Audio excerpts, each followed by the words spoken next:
Hello everyone. आज ठरलं तर मगमध्ये सायली मधुभाऊला म्हणत असते, सांगा ना मधुभाऊ सांगा, मला एवढे दिवस झाले भास होत आहे सारखं मला तन्वी असल्याचा. तर ते मग काय आहे, बोला ना मधुभाऊ बोला, असं म्हणत जाते आणि खूप रडते. सायली खूप रडते, पण मधुभाऊ काहीही हालचाल करत नाही. मधुभाऊ तुम्ही मला सांगत का नाही, माझ्या अस्तित्वाचा प्रश्न आहे, सांगा ना मधुभाऊ सांगा ना. ठीक आहे मधुभाऊ, मी असा हा भास आता सोसत राहणार. मी तुम्ही पूर्णपणे चांगले होण्याची वाट बघणार. इकडे अर्जुन क्लायंटसोबत मीटिंग करत असताना परत अलार्म वाजतो आणि अर्जुन कुसुमताईला फोन करतात. कुसुमताई फोन उचलतानाच त्रासतात आणि हॅलो काय झालं परत.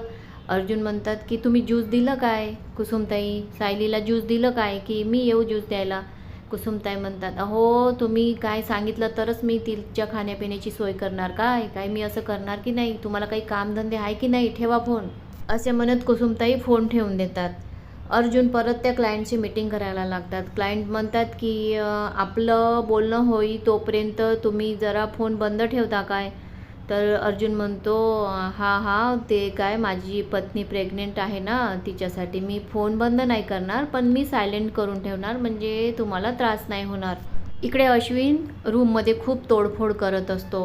कल्पना येते आणि त्याला रोखण्याची कोशिश करते, तर त्याच्या हाताला काच रुततो.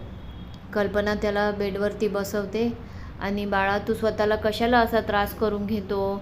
अश्विन म्हणते काय करू मम्मा, मी जेव्हा दिवसभर कामामध्ये राहते ना, मला कसलीच तिची आठवण येत नाही. त्या मुलीची या बेडरूममध्ये आलं का मला खूप आठवण येते. तिने मला कसं फसवलं, तिने मला कसं मूर्खात काढलं, ती पण विचारत करत असेल ना, हा कसा मूर्ख माणूस आहे, मला एवढ्या दिवसामध्ये मूर्खात काढत होती आणि मी मूर्ख बनवत होतो, मला कसं समजलं नाही. मला या रूममध्ये आता घुसमटायला होते, मी गेस्ट रूममध्ये राहीन काही दिवस. ठीक आहे बाळा, तुला जिथं राहायचं आहे तिथं राहा थोडे दिवस, तू टेन्शन नको घेऊ, तू गेस्ट रूममध्ये राहा. अश्विन तिथून निघून जातो. कल्पना म्हणते काय त्या मुलीने माझ्या बाळाची अवस्था केली. सायली इकडे मधुभाऊला सांगा ना मधुभाऊ सांगा. जेव्हा मधुभाऊ सांगत नाही तर मग ती उठते आणि जायला निघते. तेवढ्यामध्ये मधुभाऊच्या हातापायाची हालचाल चालू होते आणि मधुभाऊच्या हाताने ग्लास खाली पडतो.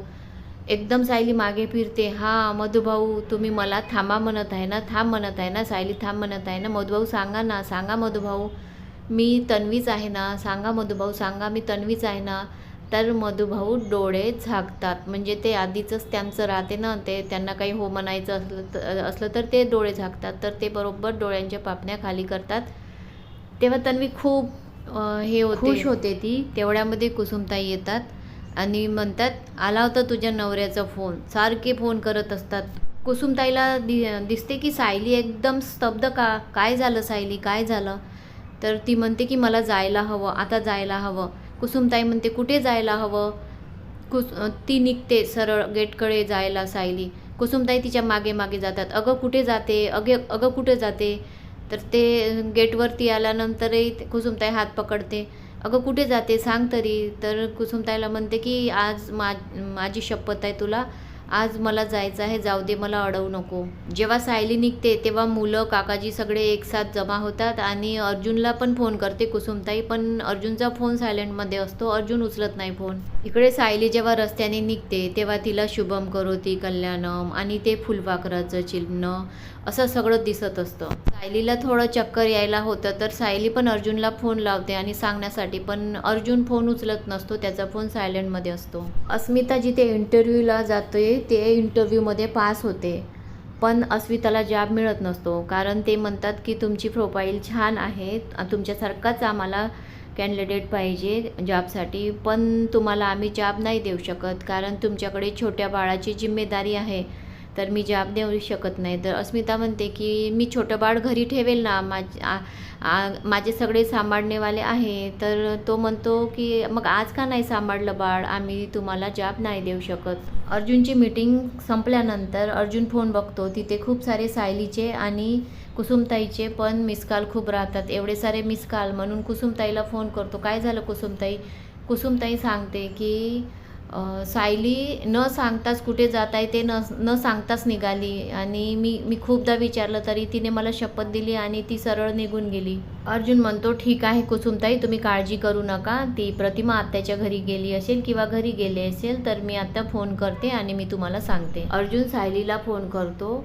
सायलीचा फोन स्विच ऑफ येतो. तर कल्पनाला फोन करतो आणि विचारतो, सायली आली आहे का तिकडे? नाही रे, इकडे नाही आली सायली. तुम्ही तर दोघे आश्रममध्ये गेले होते ना? का रे, काय झालं? काही नाही मम्मा, सायली आली तर फोन करशील. इकडे तर आता अर्जुनला पण घाबरल्यासारखं होतं, कारण सायली आश्रममधूनही निघाली आणि सायली घरी पण नाही गेली. मग सायली गेली कुठे? इकडे सायली मग ऑटोमध्ये बसून येते, आपल्या घराजवळ येते, म्हणजे प्रतिमा आत्याच्या घराजवळ. तर तिला असं भास होतो की प्रतिमा आत्या आणि रविराज दोघे पण सायकल शिकवत आहे, म्हणजे सायली सायकलवरती बसून आहे आणि दोघे पण सायकल शिकवत आहे आणि छान तिघेही हसत खेळत आहे. आणि एकदम असा तिला भास होतो आणि ती स्वतःच पुटपुटते, हे तर माझंच घर आहे. सायलीला सगळे लहान असतानाचे भास होत असते.